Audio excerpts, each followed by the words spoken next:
This is a sound clip of the Recording King RGA G6 CFE5. It currently has a tusk nut, tusk saddle that is ill-fitting. There's a little piece of plastic in there kind of filling the bottom gap, if you will. So I have both pieces bone here. So I'm going to swap them out, play a little bit, and so here's your sound clip.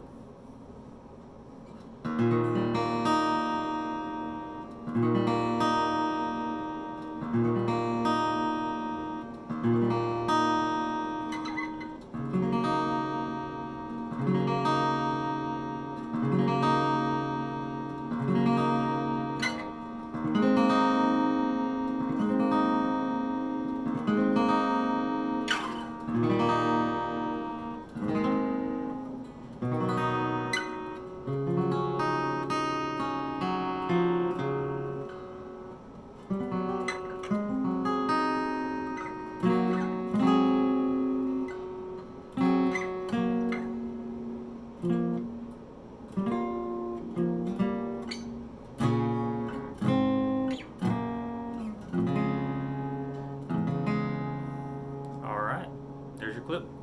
Thank you for joining me. I'll post another video also of when I replace the nut, and then also another video, hopefully a quick video like this, once I replace the saddle. Alright. Trying to change out, this is the old strap button. It's got a lot of tortoise on it, so I was hoping to swap it out for this one. So it's got the screw, the little barrel in there, the tortoiseshell button itself. Also, I have a little kind of a washer that wasn't on there before, and then I'm also trying to put a little bit of wax on the screw, just so it drives a little nicer. Alright. This is sound clip 2 of the Recording King. Same serial number, the RGA G6 CFE5, just for record keeping. So it still has the tusk nut that's ill-fitting. It's got the piece of plastic down here. It's like a piece of like an insurance card that I just clipped a little chunk off just so it would fit tight in there. So more or less a wedge, plastic wedge. I did just replace the nut here. I just set it in there. It's not been sanded down or anything. I just set it in there. I'm just trying to see if it'll work. I noticed that the string spacing was slightly more than the tusk here, so I figured I'd try it out, make sure that it actually works and sounds okay. And then I'll also be switching out the saddle here soon, because I have that here.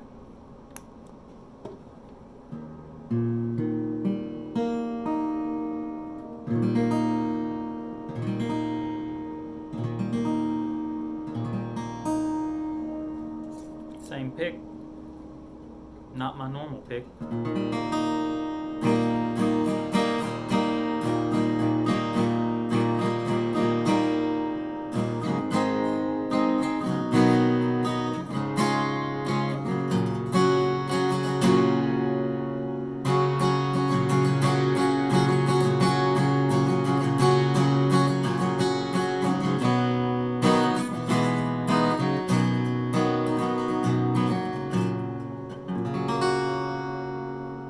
Okay, please keep in mind that I have another video coming up of me adjusting the neck. I'm going to try a couple of different things, kind of go through a progression of like least intrusive methods for addressing a bowed neck where the truss rod is already too tight. So hopefully the simple option will work. and help me get lined up, because the action's just not great here in the middle, just higher than I would like it to be, and it does buzz here and there.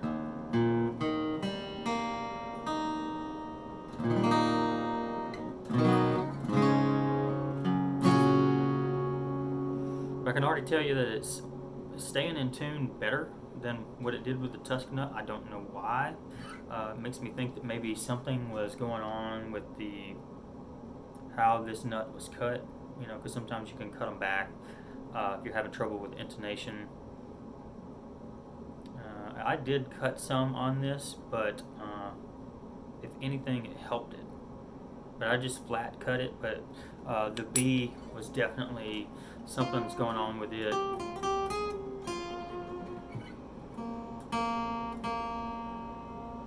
Let's see what it looks like now for intonation.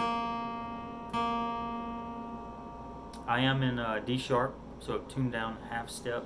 These are 13s. This guitar probably is not meant to handle 13s at full tension. They're the Santa Cruz parabolic strings, so another thought is maybe the tension is less in these. Maybe it could handle it.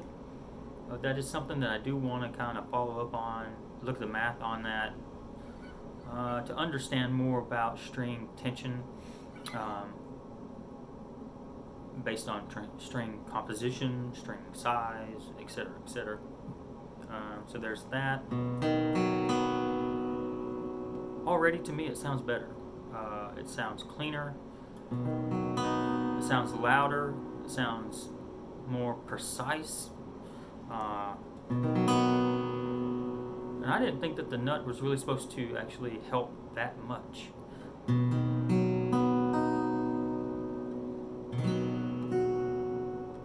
Okay, so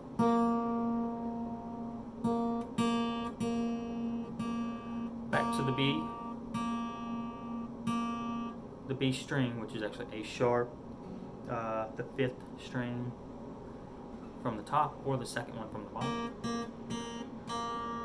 Looks like we're in tune.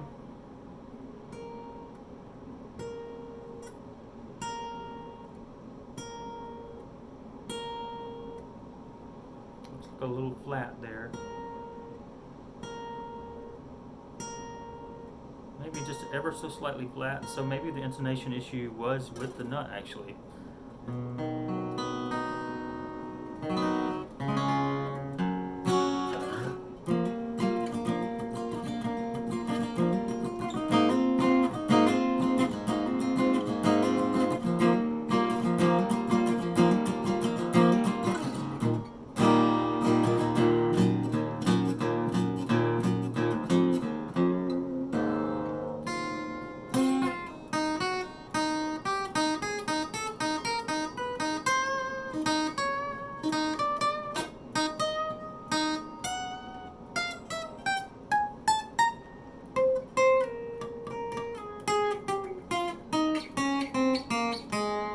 Another thing I'm looking at is I will be filing down this nut at some point. We are looking at the radius of the fretboard, which is 20. I believe it's 20 feet. I have a little gauge. It says 20 on there, and it matches this just right.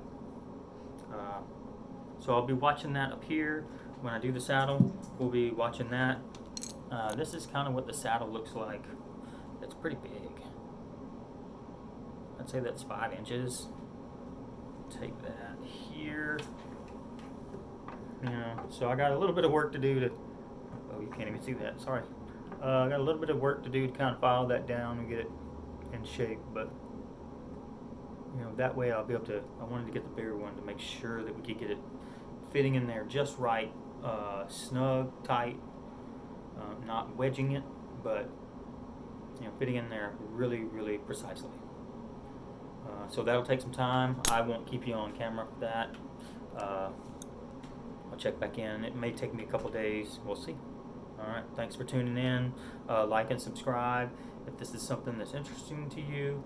If you have any thoughts, any helpful tips, just let me know. I'm here to explore, different string sets, different everything. I'm open-minded.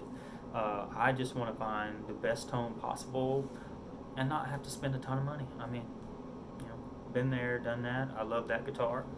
But there's places in the world for these, and these produce a tone on their own. So.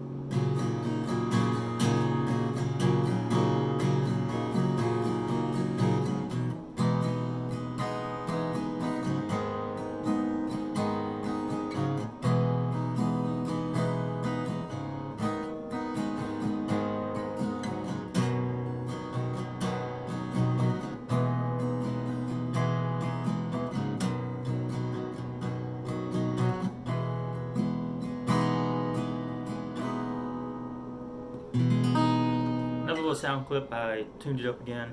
I forgot that I did not show you this guy. We changed it out from silver. In my opinion, the more it kind of fits in and disappears, the better. I do have one for this, but the hole is actually too big for the new tortoise end pin I have. Maybe I'll look and see if they have a larger one. I'll hang on to that one because I, for whatever reason, just really love the tortoiseshell binding. That's a weird thing. And now I'm going to get started on the bone nut here. Alright, I did get 2 of them.